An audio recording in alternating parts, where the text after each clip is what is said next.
You'll see that I take more of a pharmaceutical approach to discovery and how this actually works in human as well as in pets. But again, you'll see a lot of skin applications as we go through the presentation.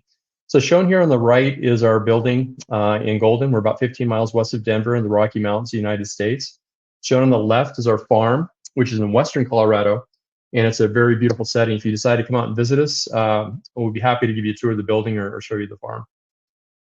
So this presentation is going to really answer some of the questions we talked about or that arose from the last presentation. I still want to go over the regulatory landscape because it's really important if you get involved with this particular topic or this particular ingredient, and go back over the INCI names.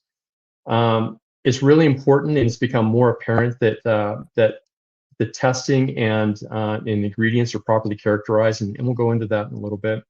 And we'll talk mostly about skin conditions with cannabidiol CBD or cannabigerol CBG, and talk more about the science behind the cannabinoids as opposed to just the wild claims you'll see on the internet. And then we'll focus on more detail in the science today on acne and hair growth, as well as antimicrobial and antiviral activity.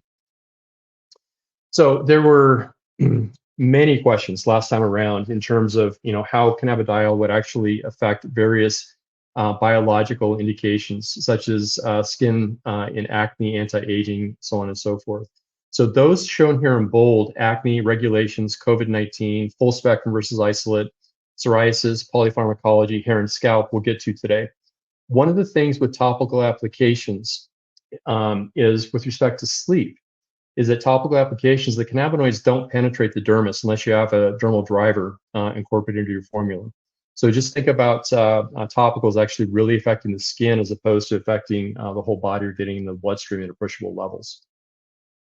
So why are they interested in cannabinoids? And the market level on these cannabinoids is absolutely huge. It's projected this year to actually exceed $25 billion. And so this is actually an old slide from 2019. I need to update it to get current numbers. But the market is extremely fragmented.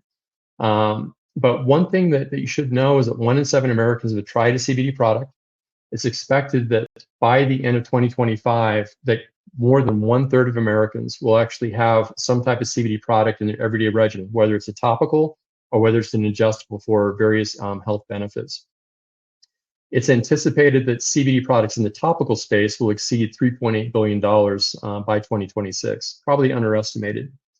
And the pathway for achieving this potential is actually large international brands entering the space, improved regulations and standards of identity, but also better information on the benefits. Instead of just making wild claims about all the things that CBD does to cure everything from Alzheimer's to yeast infections, really understanding dosing and how these products are formulated properly and how they actually have efficacy with specific conditions. Now, as I mentioned, our company and myself actually take more of a pharmaceutical approach to focus in on some of these disorders that CBD has been reported to actually treat. So today I'm not going to go into these, but just understand that that's the discipline and approach that we take on a daily basis, where we're going to talk mostly, well, almost all about the topical applications. So there are a number of different skin conditions that CBD will affect.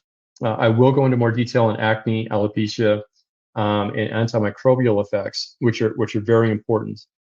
But as you can see, just about every or many different types of skin conditions could be or have been reported to be treated by some type of cannabidiol topical. So if you're going to get involved with cannabidiol, you do need to be cognizant of the regulations. So we're getting better clarity in the United States. There really hasn't been any change in the past year.